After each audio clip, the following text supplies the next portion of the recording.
All right, we'll go ahead and get started now.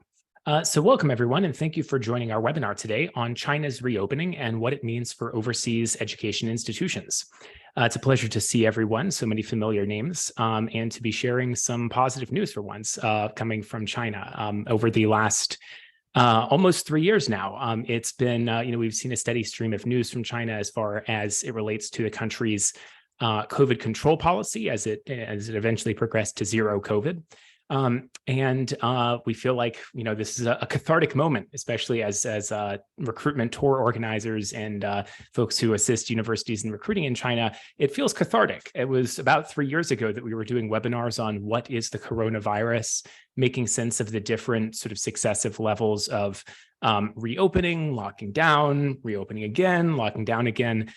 So it does feel quite nice to finally have some definitive and final positive news coming from China in terms of its openness to the rest of the world.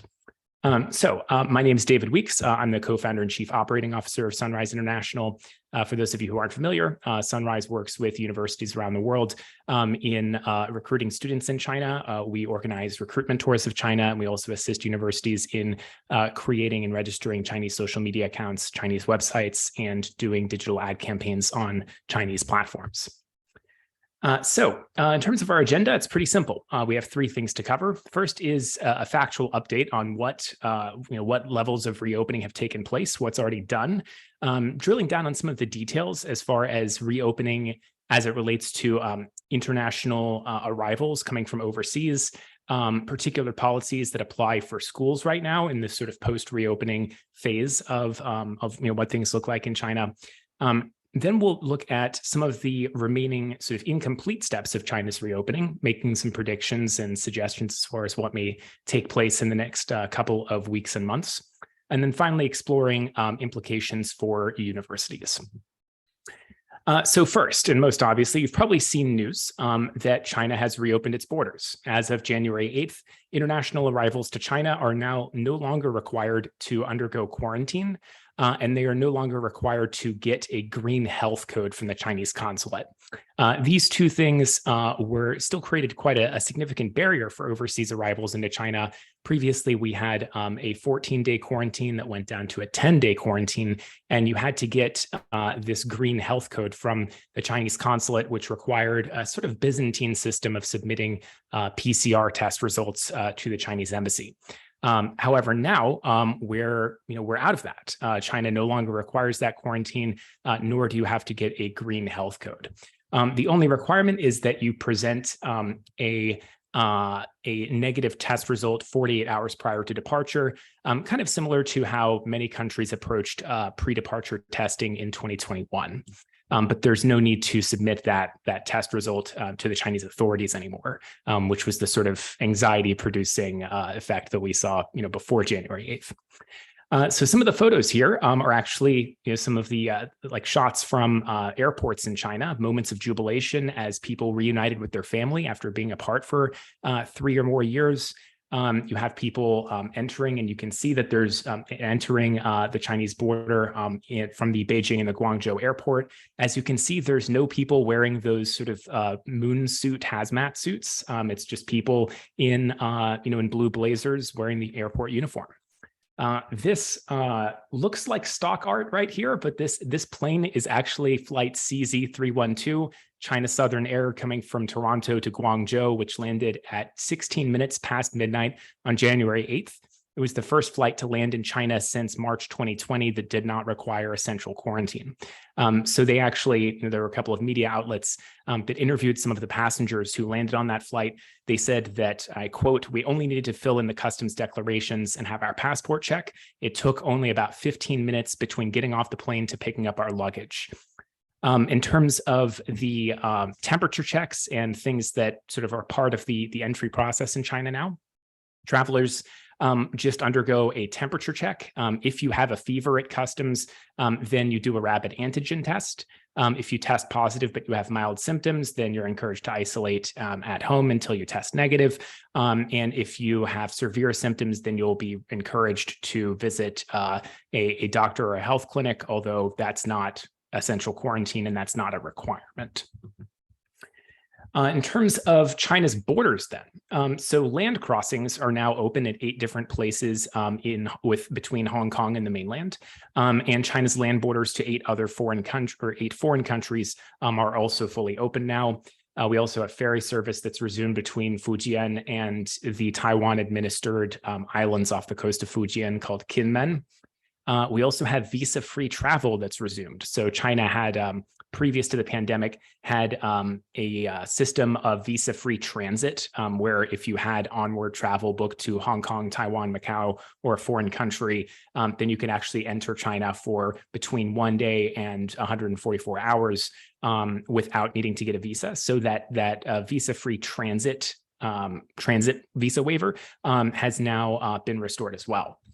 Crucially, I think for Chinese students, immigration authorities in China are now issuing passports and allowing people to renew their passports, so that previous control where students had to demonstrate if they needed to renew their passports, they had to demonstrate they had essential travel to go, to do overseas. They had to study overseas, and they had to demonstrate that they weren't going overseas for tourism or for fun or something like that. That requirement is gone. Now people can actually apply to renew their passport.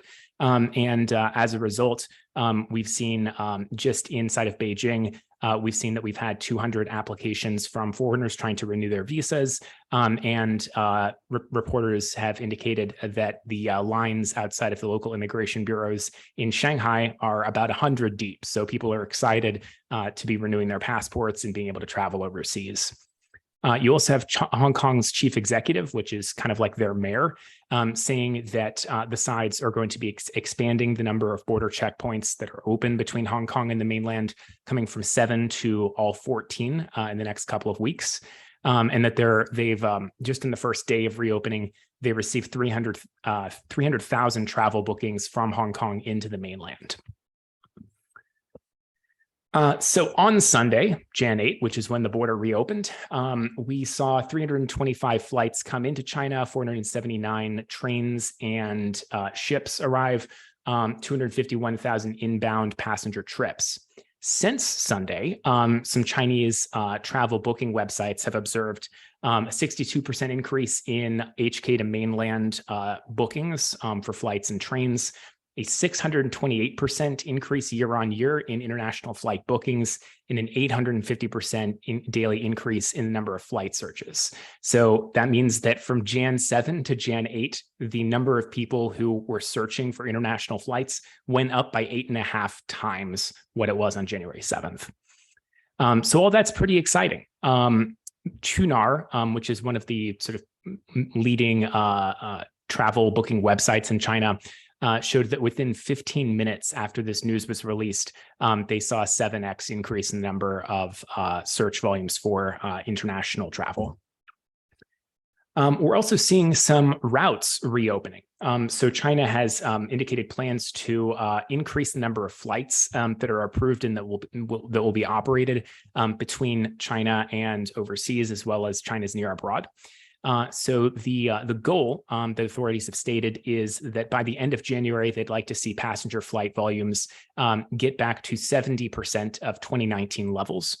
And unlike a lot of other countries, China actually has a much greater ability to make that happen, because the three of the four biggest carriers in China are state-owned enterprises. So Air China, China Eastern, and China Southern. So China actually has, compared to other countries, the ability to actually pull some levers to make that happen.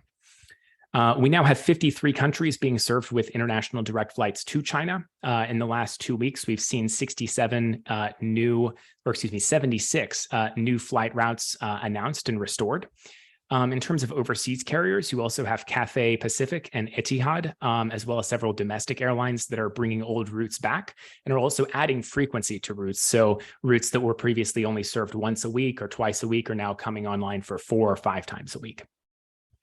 In terms of the destination cities, this reopening announcement was felt most acutely in Beijing. because previous to this reopening announcement, flights to Beijing were actually being rerouted to other cities in North China. So if you were planning a flight to Beijing, you would end up landing in Hohhot or Shijiazhuang or Tianjin, and you'd have to quarantine there, and then you would be able to go into Beijing. Now, direct flights have been restored to Beijing. So a lot of these restored flights have been routes coming in and out of Beijing, although you have seen a pretty significant pickup for Shanghai, Chengdu, and Shenzhen as well.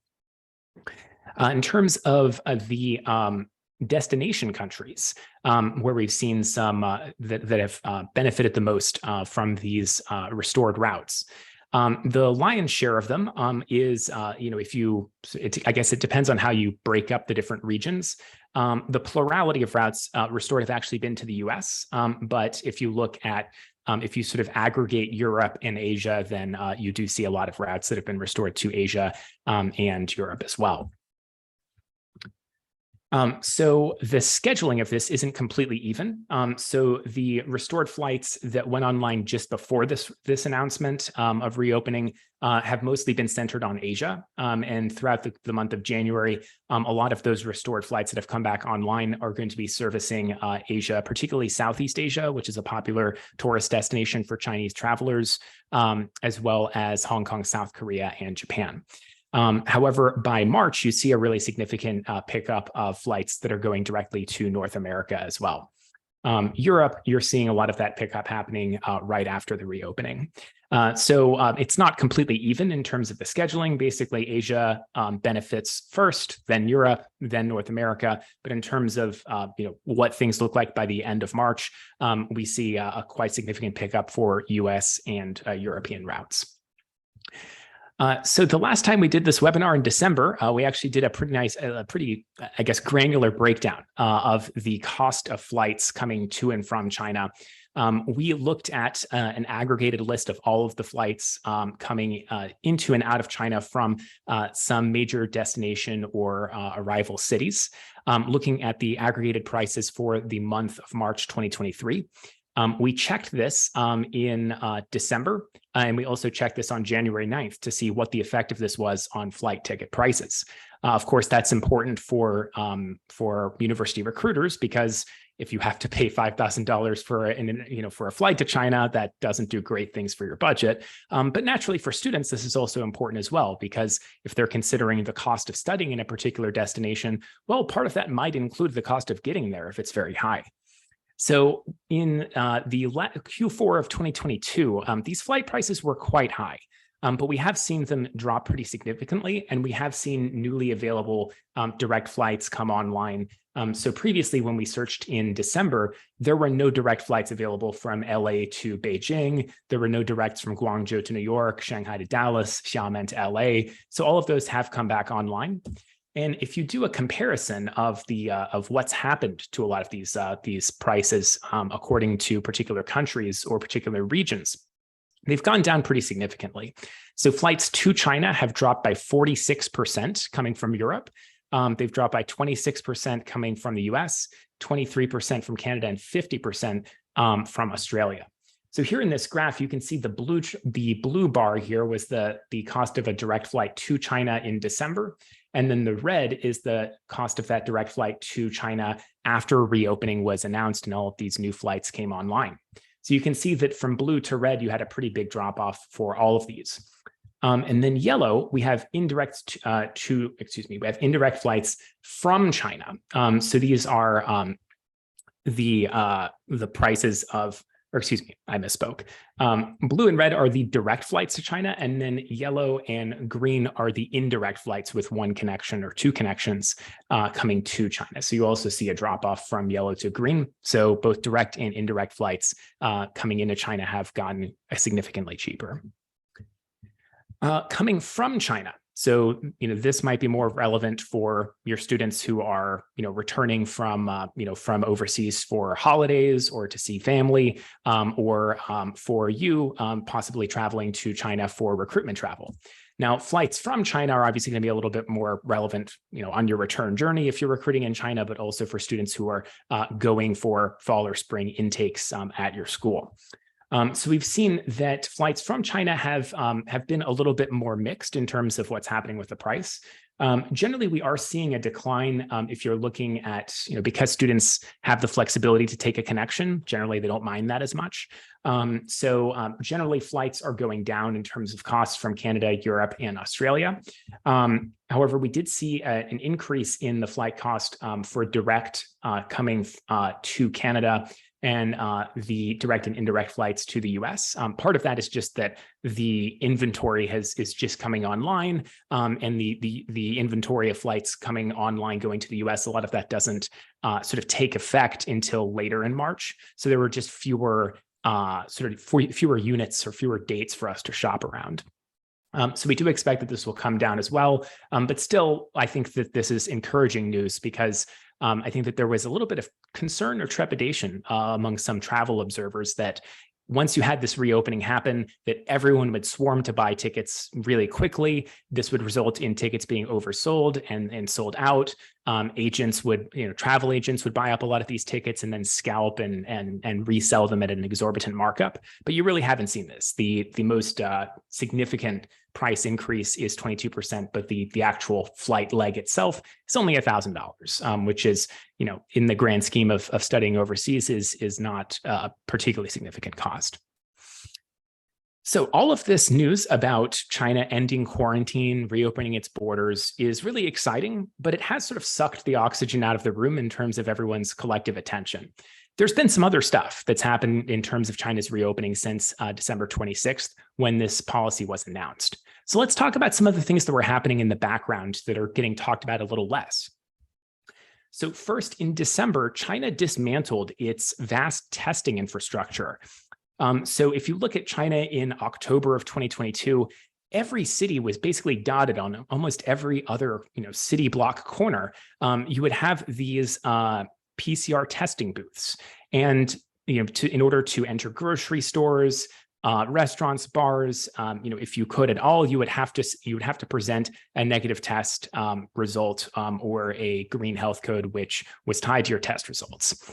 When China got rid of all of these, this sort of vast network of test booths and the prevalence and the availability of PCR tests, and it stopped requiring people to present these negative PCR tests to do very basic daily tasks, that's sort of irreversible. It would be very, very difficult and very costly and honestly just very confusing for people if China reimposed and redeployed this testing infrastructure. By dismantling this testing infrastructure, this does a couple of things. First, it makes this reopening more or less irreversible because China can't, how would one choose to lock down a city if you don't actually have data as far as how many people are actually testing positive? There's widespread speculation that China doesn't actually know anymore how many cases are out there. Asymptomatic, people who are asymptomatically positive may not even be aware that they have COVID at all. So there's really just not the ability to test. And because there's not the ability to test, that's really upstream from the ability to reimpose any of these restrictions. So one of the most common questions I got in December when we started to see this, really significant momentum towards reopening was, that sounds good, but what if China changes its mind? Or what if the authorities get worried about an exit surge and reimpose lockdowns or reimpose controls? I'd say that that's vanishingly unlikely, however, because of the dismantling of the testing infrastructure. Even if a local authority wanted to impose a lockdown, it would be extremely difficult because there's just no data by which to judge whether or not infections are, beyond an acceptable level. As of January 6th, their testing is no longer required for students or faculty to enter schools in Beijing. So that means that students and faculty can come and go. I think that's a really positive development as well. On January 6th, a related policy was announced. This was the 10th edition for the diagnosis and treatment protocol for COVID. The term for COVID is now being changed from the novel coronavirus pneumonia to the novel coronavirus infection. And a lot of the official rhetoric that you see in party media now is referring to COVID as the COVID cold or the COVID flu. So you're seeing a sort of tapering down of some of the public rhetoric, whereas in the middle of 2022, you did see a lot of rhetoric that kind of it felt a bit of scaremongering, right? Like it felt very alarmist, talking about how the word pneumonia is scary, talking about how, many people are dying overseas. We need to kind of, stay the course with zero COVID because COVID is so dangerous. But now we've seen that the rhetoric and the words that are being used to refer to COVID are, sound a lot less scary. International flights, as I mentioned before, have been resumed coming in and out of Beijing. So that's also a good development. And on January 8th, the sort of bureaucratic mechanism that initiated all of this reopening on the end of quarantines was that China has changed the way that it classifies and requires official responses to COVID. So it used to be classified as a class B illness, but was treated for public health and sort of epidemic control purposes as a class A illness. It is now being treated and classified as a class B illness. And that bureaucratic change was the legal mechanism that allowed all of these changes to take place. So, because, we have an office in Beijing, but naturally, China is a very diverse place. There's there's a tremendous amount of diversity in China. And one of the best ways to kind of get a sense of, what the perspective of people is outside of the Beijing or the Guangzhou airport, what things are like in tier 2 cities, how are people really thinking about this, is to look at what people are saying on Chinese social media. WeChat is the largest social media platform in China, but it's not a public platform. You only really see posts from people who are posting videos on their channel account, or if you're friends with them. So we wanted to get a sense of, what are people saying on Chinese social media in a way that we could kind of measure what is the most liked, a story about this reopening. What are the stories that seem to be, garnering the most attention, clicks, and views. So for that, we turn to Weibo and Douyin. Weibo being a sort of Chinese Twitter meets Instagram, sort of Twitter, but with a bit more emphasis on photos, and Douyin being TikTok's local cousin in China, very similar user interface and sort of functionality to TikTok. So we looked at, a sort of a smattering of people's responses to the reopening news on the open platforms, Douyin and Weibo, to get a sense of what people are thinking about it. So we've captioned a lot of the responses here, so you can see that people are talking about how they're excited to be going abroad soon, planning on doing some, trips overseas for fun for Chinese New Year. Here's the line of people waiting at the immigration hall to get their passports reissued in a city in Hebei province. So lots of excitement about studying abroad or about preparing to go abroad for fun, for tourism. You also have a lot of people who are just talking about how they're really excited to see their family after so long. It's easy to forget that there's a huge number of Chinese expatriates throughout Southeast Asia, Europe, North America, and a lot of these folks haven't seen their families for more than 3 years. So a lot of the posts that have gotten the most likes and shares have been these really emotional moments of reunion, people running over, jumping over the sort of lines that sort of are the ropes that cordon off international arrivals from, in the arrivals hall from the general public, people basically jumping over these ropes to, hug their family members that they haven't seen in so long. So some really emotional and joyous reunions happening. Beyond that, we also see some folks reporting on what the experience is actually like. I think that, it's one thing for the authorities to say there's no more quarantine, but it's another to actually see photos and videos of people that or people that you follow actually going through the process and saying it was kind of like normal. So folks are saying that they just got back from Japan and didn't get checked by, there were no special, sort of checks or extra levels of scrutiny coming from overseas and Chinese customs. We have one person who actually walked across the Russian border into China, and there was, no issue for her. One person saying that, actually doing the like a video right from the jet bridge up to customs. Also, it was smooth and took about 15 minutes is what people are reporting. We're also seeing officials participating in reopening activities and announcements. So one of the, sorry for the granulated post here, this is in Thai, so maybe this isn't quite as informative anyway, but we actually saw in the Bangkok airport on the day that the flights resumed on January 8th, we saw several ministerial level officials from Thailand actually greet the first inbound flight coming from China into Bangkok with sashes and giving everyone giving everyone flowers as they entered Thailand.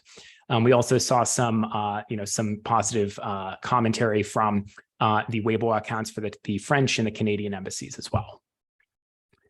We're also seeing this backed up and corroborated by official media and by party and sort of mainstream media talking about the steps and procedures to renew your passport, which are essentially just like they were in 2019. So people have there's clear information out there about how people can renew their passports and go overseas like they could in 2019. So let's talk a little bit about education, or let's talk a little bit about reopening as it relates to education institutions and particularly Chinese schools, what it might look like if you visit a high school or a university in China right now. So on January 6th, the Beijing Education Bureau's vice secretary named Li Yi gave a press conference, and it was essentially him reading from talking points, but then also answering some questions from journalists. One of the questions the journalist asked was, how should high school students be spending their winter break? Now, in previous years, this person's response was, stay at home, be careful, be safe, be responsible, consider your older relatives. This year, the response was very different.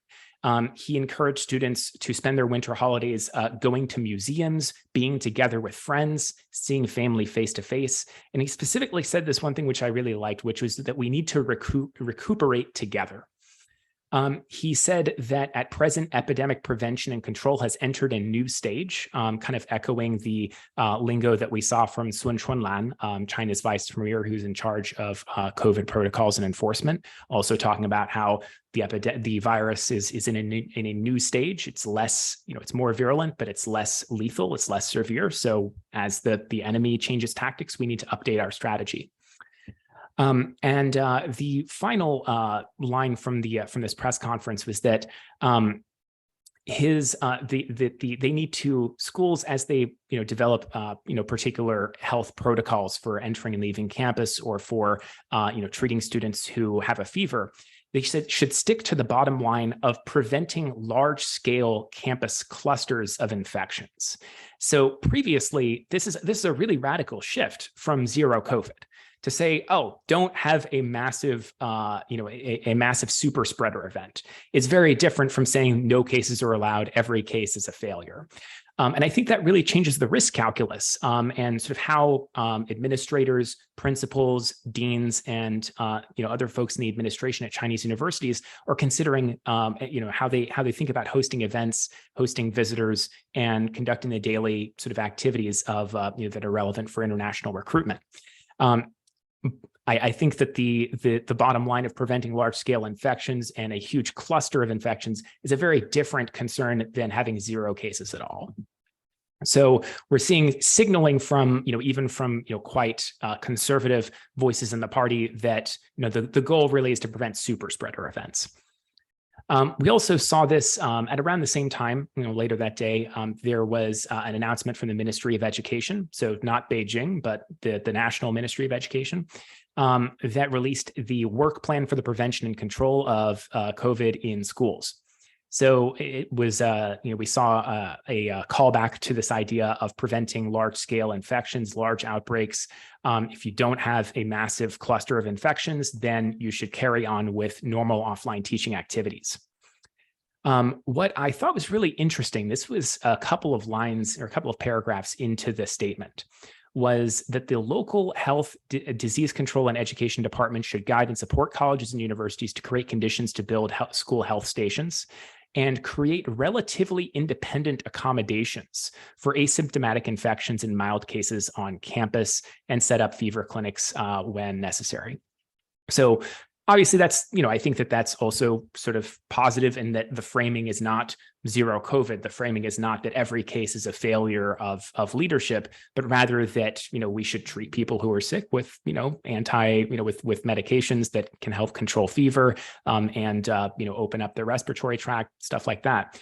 But this bolded and underlined statement, I think, is interesting because they're saying that even in very high density environments like Chinese universities, bear in mind that in Chinese university dorms, most of the time you have 5 roommates, so it's often triple bunk beds.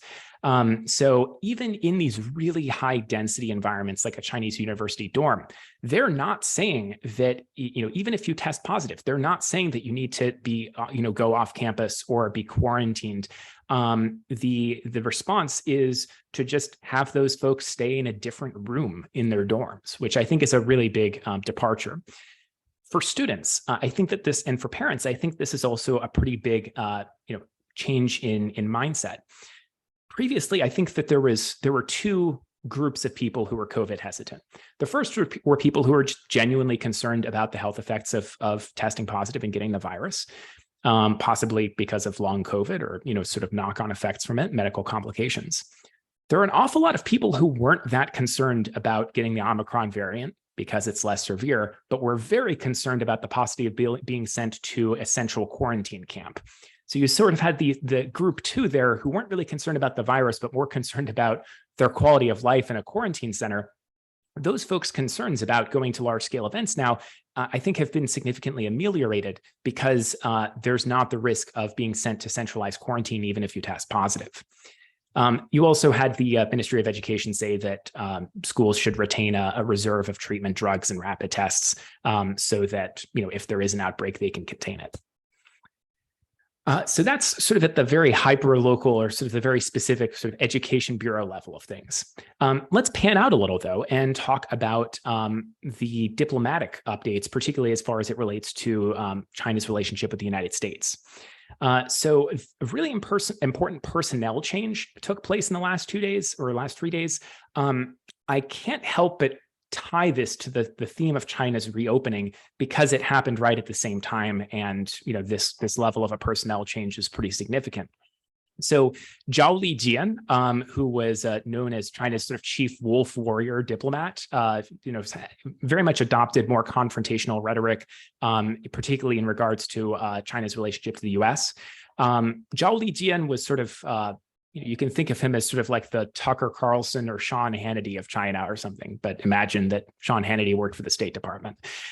He has been removed from a very forward-facing public role in the Ministry of Foreign Affairs. He's now in charge of a department that manages land and sea borders, which everyone is sort of is viewing, I think rightly so, as a demotion. And you had Qin Gang, who is the former U.S. ambassador, China's former U.S. ambassador, who's been promoted to foreign minister. Qin Gang has consistently been a voice for moderation in the Sino-U.S. relationship. A lot of China hands are saying that this is a really important sign that central leadership in China is trying to moderate, China's sort of tensions between China and the U.S. and to sort of reset the relationship in the hopes that, some of the diplomatic tensions we've experienced can go back down. I can't help but think that that is sort of part and parcel of this reopening effort. This effort not only to court, more foreign visitors and tourists to and from China, to rekindle China's sort of moribund travel, airline, and hotel industry, and the hospitality industry, but also as an effort to encourage more foreign investment and economic cooperation between U.S., EU, and Chinese businesses. So let's pan back to education now. So there are some specific events that are announced. They're happening offline, in person, in China for the spring of 2023. So we're aware of two high schools that are going to be hosting college fairs in Shanghai in March: Yucheng International School and Shanghai United International School. There's also the China Education Expo in February, the CACIE conference, and the Vision of International Schools conference in March. Some of those conferences are like CEE is consistently more than 5,000 people. VIS is usually about 1,000. The Yucheng fair is usually quite large as well. So we have some clear indicators that that offline events, large scale gatherings are really back in force as early as this February. Sunrise, for our part, is we're very much looking forward to a particularly busy and productive spring 2023 season of recruitment tours. As is our tradition, we will be focusing on tier 2 and tier 3 cities in China. And you can see here the map of where we're going. Our May tour will be focusing on more inland destinations in China. The April tour will focus more on coastal regions in China. I think that there's something really important at stake as we think about, if you're considering what locations to go to in your possibly for some of you for your first recruitment toward or first recruitment trip to China since 2019 or 2020. I think that it's always been the case that second and third tier cities have not gotten as many visitors as first tier cities. After all, there are 4 first tier cities and there's more than 100 second and third tier cities. But I think that as the pandemic has progressed, second and third tier cities have been especially deprived of visitors or visits, school visits and college fairs, participation from university admissions officers in international, in college fairs and in student events. And as a result, I think that students really have been kind of deprived of the opportunity to have direct interactions with university admissions officers. It's true that there are a handful of universities, particularly I'd say it's a little bit less common in the US. There are some universities that have in-country representatives in China. But even for those representatives, I'd say that the fall of 2022 really saw a pretty significant curtailment of in-country recruitment travel. So you have loads of students and counselors who would love to see overseas universities travel to their campus. And I think that, it does make a great deal of difference if you're traveling overseas as opposed to, just taking a domestic trip from, your in-country office in Shanghai or Beijing. I think that if you're coming in from overseas and going to a school in Wuhan or Xi'an or Incheon, I think that just demonstrates that you're that much, that your level of commitment and your level of concern for students in those areas. And I think that schools really take that to heart and recognize that, you're sort of signaling that you care about, students from those schools and that you want to make sure that they have access to the best quality information about study overseas. We recognize that for some of you, you may have already made plans for spring travel. So we also have a variety of tours going in the fall of 2023 in October and in November. Similar focus, though, on tier 2 and tier 3 cities. I think the general principle still applies. We've also seen announcements about the return and the resumption of admitted student receptions and alumni events. So we've seen announcements from Columbia at the Columbia Global Center in Beijing that they're going to be hosting a parent info session in early 2023. Babson College is hosting an admitted student reception in Hong Kong and in April. Fitzwilliam College in the UK is also doing an alumni reception that took place in December in Hong Kong.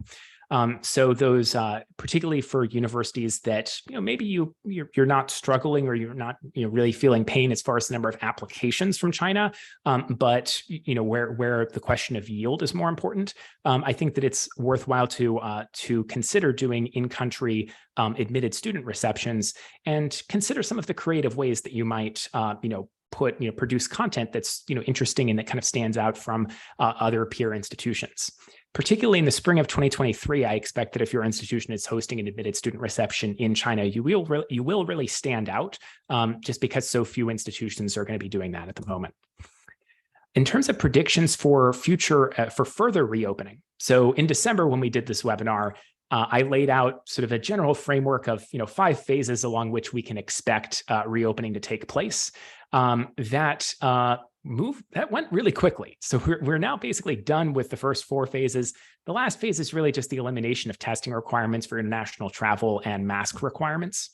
So some of the remaining reopening steps would be to see more international flights coming online, seeing the price of flights decrease, particularly to the US and to Canada, seeing those flight prices come down a little bit as more supply comes online. China is not currently issuing L visas, which are tourist visas, nor is it issuing visas for short-term study, which are X2 visas.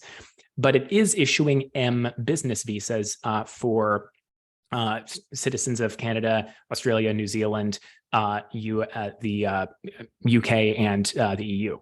So you are allowed to apply for a business visa. That is most often the visa class that we see overseas university representatives traveling to China on. So you can apply for those visas. You probably can't bring your significant other or your kids along for the trip, though, because they would probably be on an L visa. China is not giving tourist visas just yet. I expect that the 48-hour pre-departure test, so the need to test before you hop on the flight to China, that's probably going to stay on the books for a while, particularly because many countries are requiring Chinese travelers to test in order to enter their countries. So I don't think you're going to see that go away for some time. I'd also expect that in China, you're going to see masking be more socially conditioned and kind of be expected for a much longer period of time. For masking, I kind of look to the precedent of Japan and Taiwan, where you had reopening and you had a lift of sort of really stringent controls. And then eventually it was no longer required to wear a mask indoors in public places, but people still continued to wear masks, either because of I won't give any sort of armchair sociologist sort of speculation as to why that's the case. But generally, we've seen in a lot of Northeast Asian territories that even after the requirement for masking goes away, that there's still kind of a social expectation that you keep it on. So kind of think back to the early days of 2022 when you weren't required to wear a mask, but a lot of folks might not have been comfortable if you didn't wear a mask. It'll be kind of like that for a long time, even if the masking rules go away. So basically, if you're going to China, probably buy a pack of N95 masks. It probably won't go to waste. So implications for higher ed. I tried to sort of disperse some of the implications and recommendations throughout the webinar here, but a couple of, just to wrap it all up for everyone. I think first and foremost, this concern that everyone had in 2021, that risk-averse parents and students would be tempted to stay in China because it seemed like China was safer. Well, that claim feels pretty hollow this year. You see more cases in China than anywhere else. And China is experiencing its exit wave, just as every other country did when it ended the sort of strict COVID protocols. So this idea of staying in China because it's safer, I think, is going to ring hollow in 2023.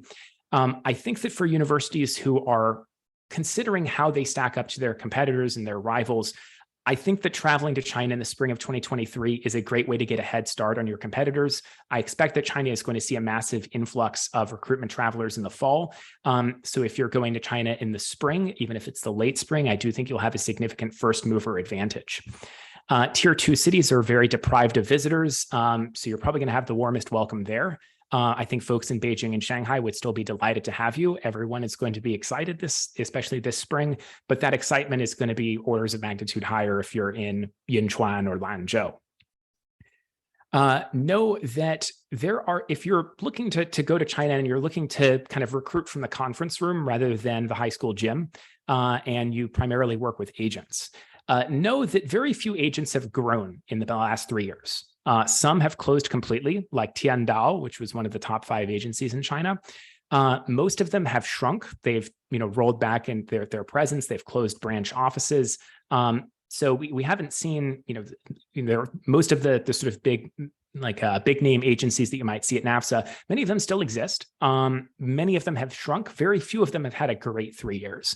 So just bear that in mind, particularly if you're looking to grow, or if if you expect to walk into the room and ask, hey, where are my students? It's, you guys have been so quiet. Know that it's been a particularly difficult 3 years. As you plot where you want to visit and who you want to visit, I would recommend focusing on schools and universities and your partners, visiting those college counselors who consistently seem to provide good advice to students and send students who are a good fit for your institution. I think that it's worthwhile to check in on your inter-university partners if that responsibility falls in your portfolio. Bear in mind that, in the US especially, we had the Great Resignation. That has, to a lesser extent, still been the case in China, where you have had a lot of turnover in terms of personnel at the International Cooperation or International Relations Office of these universities. So you may be new in your role. It's pretty likely that you're going to have at least some important stakeholders in your Chinese universities who also are going to be new in their role. So it's important, I think, to use the opportunity to travel to China to also reestablish those relationships, rekindle them, and for some of them, meet your new points of contacts and your new counterparts in your Chinese university partners.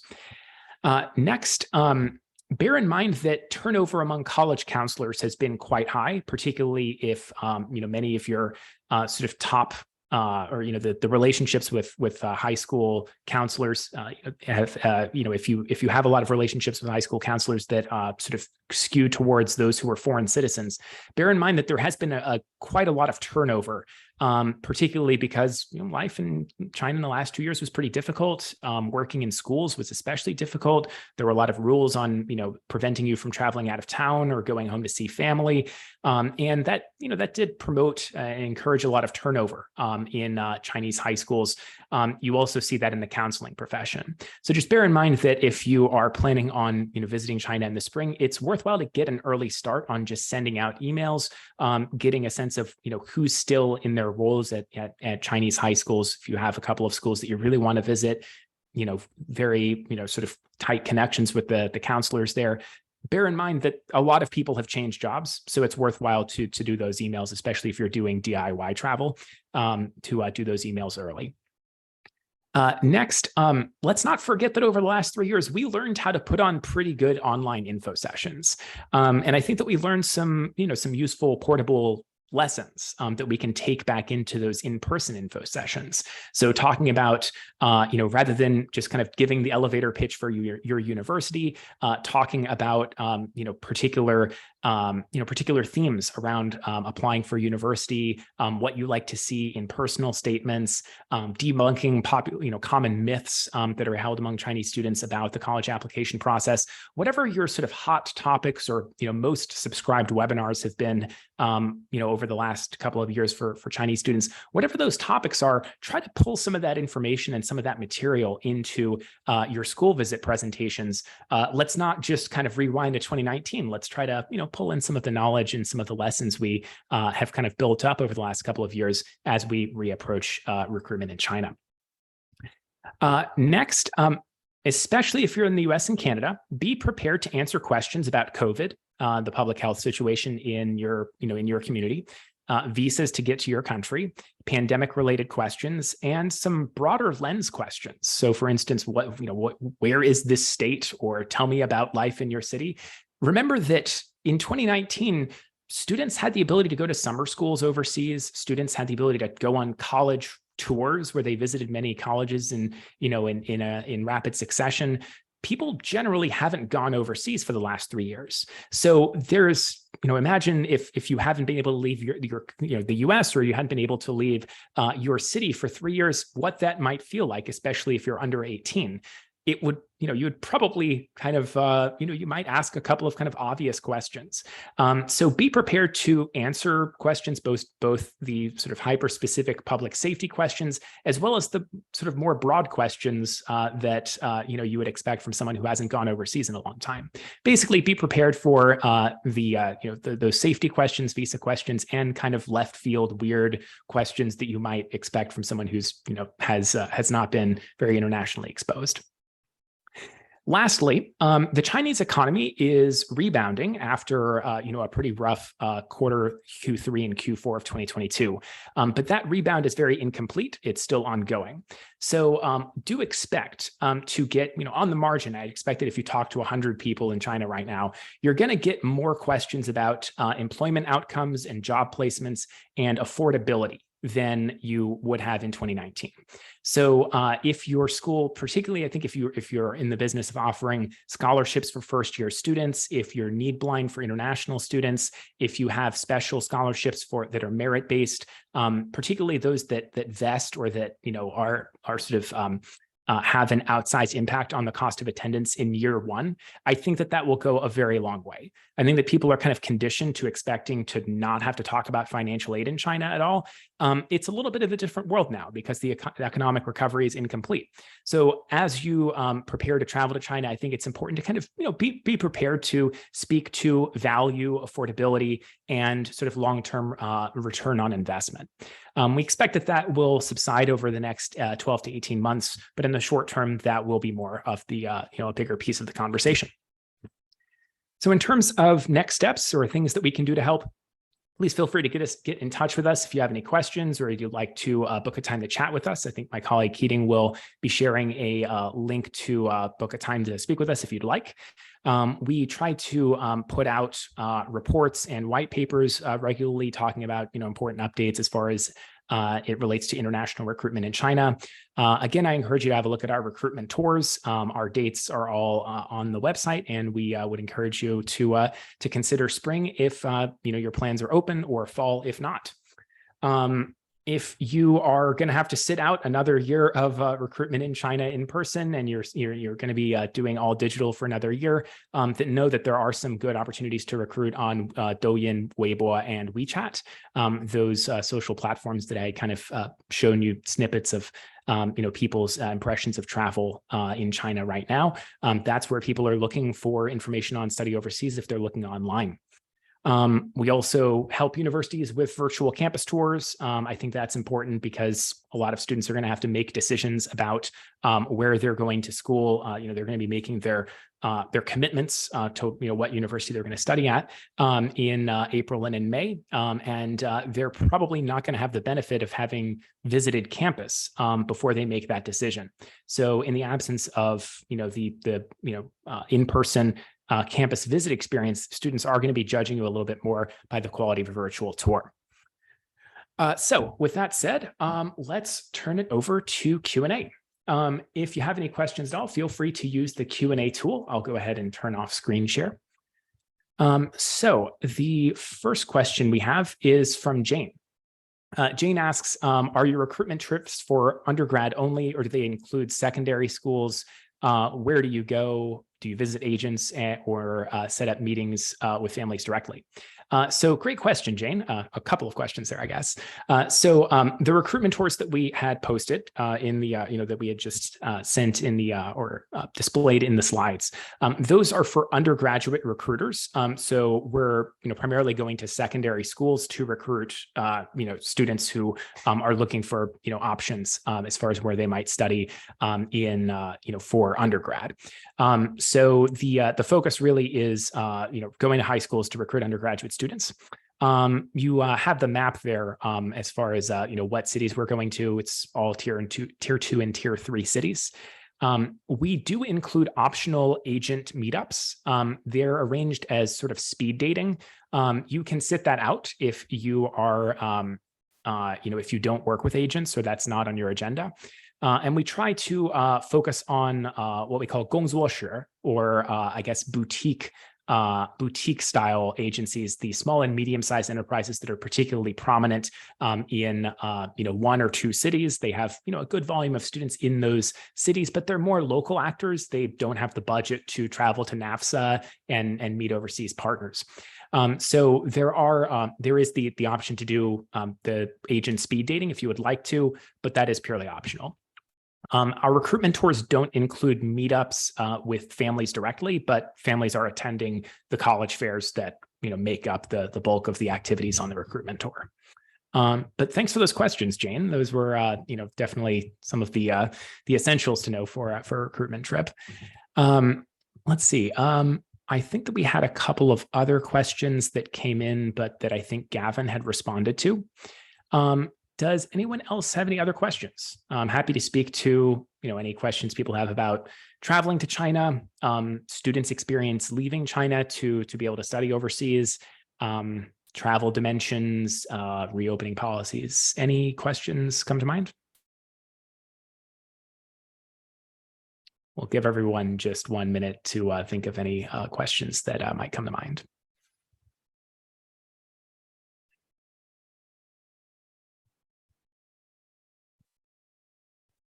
So we had an anonymous question that came in at 2:40 that I'd like to speak a little bit more to.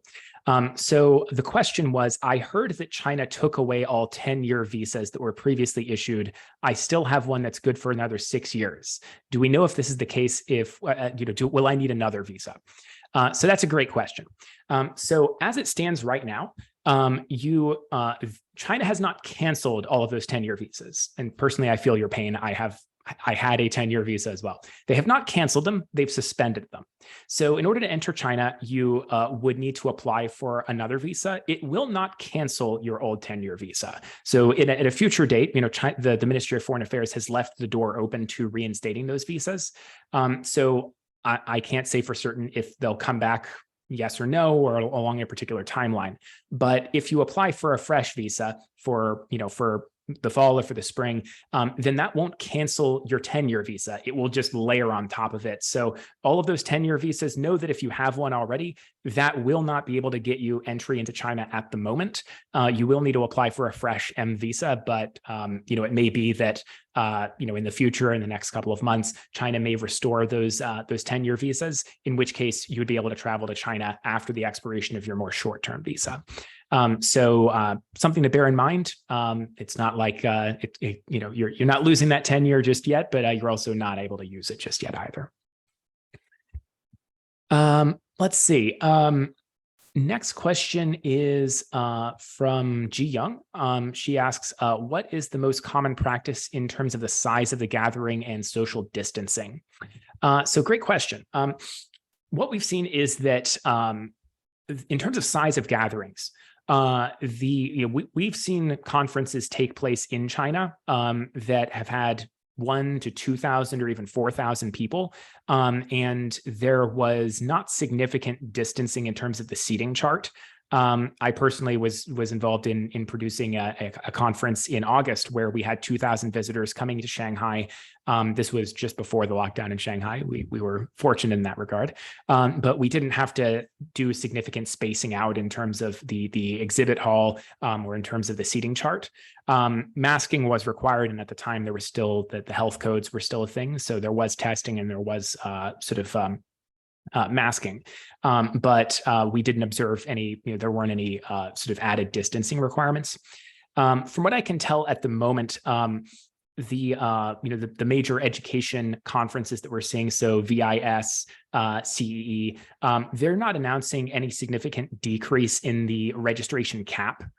So VIS is still selling about 1,000 tickets. CEE is still planning on about 5,000 attendees. So, inferring from that, I don't think that, essentially I gather that my experience is representative, that capacity is not being artificially constrained because of distancing requirements. I would expect that, you're going to continue to see masking for a long time. Perhaps because of rules or perhaps because of social expectation, but do plan to bring a mask and probably bring a washable one or several of them. Next question. Can we discuss the move to from 2+2 to 4+0? So in the context of university partnerships, that's a great question. I think that might be a little beyond the scope of our talk today about travel to China. So for the person who asked that question, we'd love to have a separate conversation about that. In full transparency, Sunrise is we mostly work as a marketing partner and a recruitment tour organizer. We're not really in the business of brokering inter-university partnerships. So I'll preface my answer by saying that it's a little farther afoot from our field of expertise, but we're happy to speak to that. If you want to go ahead and send us an email, we're happy to line up a chat to share our 2 cents. For the purposes of just staying tight on theme today, I'll go ahead and just ask you to reach out to us independently, though. So yeah, it looks like that is all of the questions for today. So in closing, I'd like to say thank you everyone for joining. I hope this was interesting and helpful. As again, I hope that it comes. I hope that my joy comes off and it comes through. We are really excited to finally be sharing unambiguously positive news in terms of being able to travel to China. So many of our colleagues, friends, partners and allies in China haven't seen us for so long. I think that it's been 3 years coming. We've certainly waited a long time, but I think that we really have cause for optimism. And for those of you who can join us in China in the spring, we can't wait to see you. For those of you who are plotting your next steps and thinking about something in the fall, we'd love to be part of your planning conversations. With that said, thanks everyone for joining, and have a nice day. Take care.